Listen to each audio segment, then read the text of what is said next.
Isa na namang simple at makulay na kamote pandesal ang iluluto natin ngayon. Ito ang mga sangkap.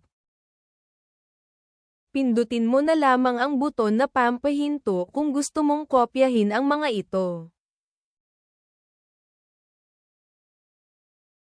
Simulan na natin sa pagbabalat at paggagayat ng kamote. Gayatin ng maliliit na piraso ang kamote upang hindi mahirapan ang makinang panggiling sa pagdurog ng mga ito.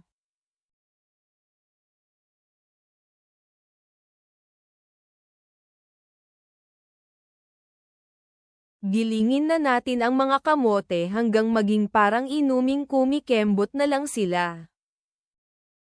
Ilagay ang 1/4 na takal ng tubig upang madurog ang mga kamote.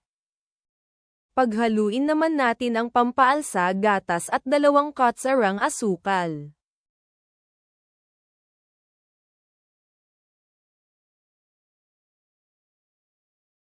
Haluin ng mabuti at itabi muna sa loob ng 10 minuto.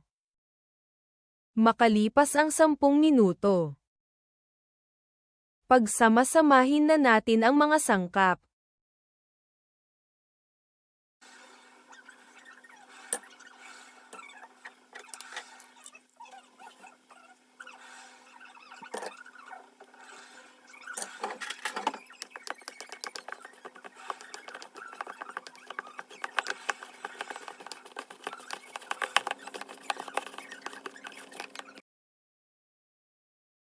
Ilagay ang 1/4 na tasa ng mantikilya.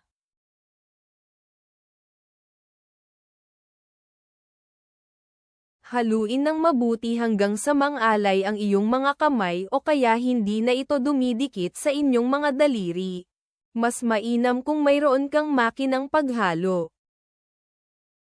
Makalipas ang mahabang panahon, masahin na nating ito para mas manuot ang lasa ng lamesa at iyong mga kamay. Lagyan ng kaunting harina ang lamesa upang hindi damaykit ang masa. Bilugin ang masa bago ilagay sa lalagyan.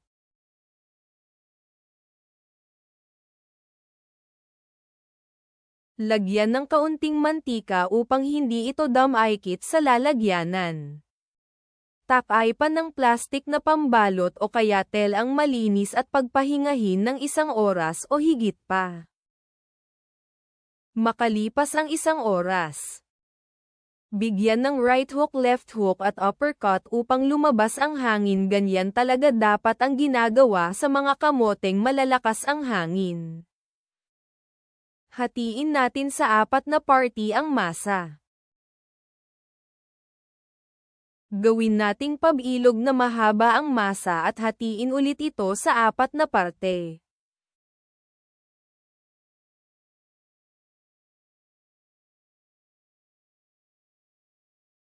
Bilugin natin ang mga ito at igulong-gulong sa lalagyanan na may mga mumo ng tinapay.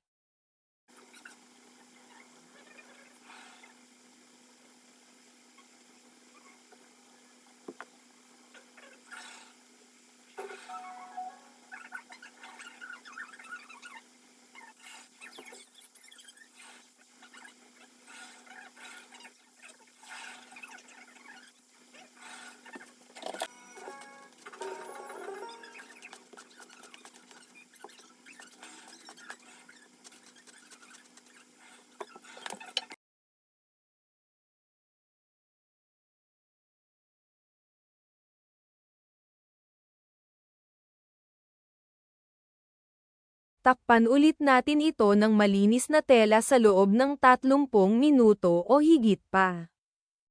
Ilagay sa 180 degree ang temperatura ng kalan at painitin muna ito sa loob ng 10 minuto. Makalipas ang 10 minuto, isalang na ang mga tinapay at lutuin ito sa init ng kalan na 180 sa loob ng 12 hanggang 15 minuto. Makalipas ang 2,000 taon,